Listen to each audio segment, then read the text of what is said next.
அம்மா வணக்கம்மா. கோமதி அம்மா சொன்னாங்க அப்ப இருந்து உங்களை பார்த்து பேசணும், அவங்க பார்க்கும் போதெல்லாம் அவங்க வருவாங்களா உங்ககிட்ட பேசணும் அப்படின்னா. ஏன்னா இப்ப இருக்கிற உலகத்துல இந்த இளைஞர்கள் வந்து திசை மாறி போறது, கவனம் செலுத்துறது, அந்த உலகத்துல நீங்க வந்து செவிலியராக பணியில சேர்ந்து மிக உயர்ந்த பதவியான இயக்குனராக அந்த துறையில உயர்ந்தீங்கன்னு கேள்விப்பட்டேன். கொஞ்சம் சொல்லுங்களேன். சிறு வயதிலே என்னுடைய தகப்பனை இழந்துட்டாங்க. அப்போவே எனக்கு வந்து எங்களுடைய குடும்பத்தை முன்னேற்றணும், மற்றவங்க மாதிரி புலிவாழ்த்து ஈடுபட்டுட்டு குடும்ப பாரம் உங்க தலையில அதனால எனக்கு 2 தம்பி 2 தங்கச்சி இந்த மாதிரி இருந்தாங்க. ஸோ அவங்கள முன்னேற்றணும் அப்படின்னு சொல்லிட்டு அதே குறிக்கோளாக இருந்தேன். இதை தவிர எங்கள் அப்பா வந்து இறக்கும்போது என்ன பண்ணிட்டாரு, நர்சஸ் வந்து அவருக்கு சேவை செய்கிறாங்க பார்த்தீங்களா, அதை பார்த்துட்டு இந்த பெரிய அண்ணிக்கிட்ட, அதாவது பெரிய அண்ணிக்கிட்ட கமலா வந்து நீ நர்ஸ் ஆக்கி விட்டுடு அப்படின்னு அவர் சொல்லிட்டாரு. ஆக்கி விட்டுடு.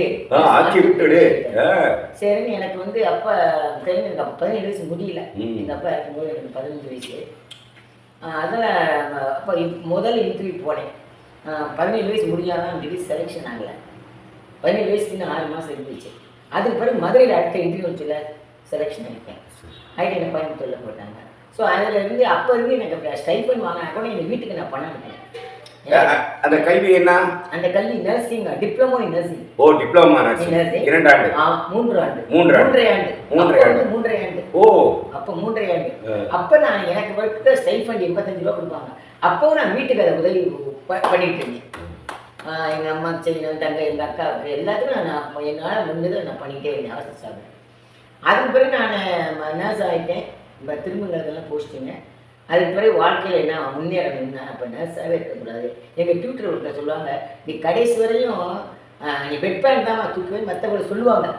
அதான் நர்சஸ்னா ஹெல்ப் பண்ணுறாங்க எல்லாம். அது மட்டும் தான் நீ பண்ணுவ போல இருக்க மற்றவங்களை சொல்லுவாங்க. அது வந்து எனக்கு ஒரு இதாக இருந்துச்சு. நம்ம வாழ்க்கையில் விளையாட்டு கம்மப்பின்னு டிசைட் பண்ணிட்டேன். டிசைட் பண்ணி நான் எதையும் சிந்திக்காம என்னுடைய குடும்பத்தையே முன்னேற்றணும் அப்படின்னு நினச்சிட்டேன். அப்புறம் எனக்கு மேரேஜ் ஆச்சு. மேரேஜ் எனக்கு ஒரு நல்ல ஹஸ்பண்ட் கிடைச்சாரு. ஏன்னா அவர் சில பேர் ஹஸ்பண்ட் வந்து அரெஸ்ட் பண்ண மாட்டாங்க படிக்க. அதே சமயம் என் நாத்தனார் இங்கே இருக்காங்க. அவங்க வீட்டு கோமதி அம்மாவோட அண்ணா, கோமதியோட அம்மா அண்ணன், அவர் வந்து எனக்கு நல்ல ஊக்குவிப்பார்.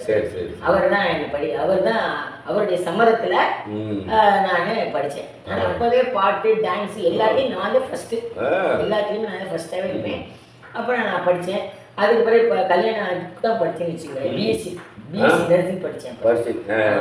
அதுக்கு பிறகு எம்எஸ்சி இப்போ நர்சிங் பண்ணேன். அப்புறம் எம்ஃபில் பண்ணேன். அப்புறம் பிஹெச்டி பண்ணேன்.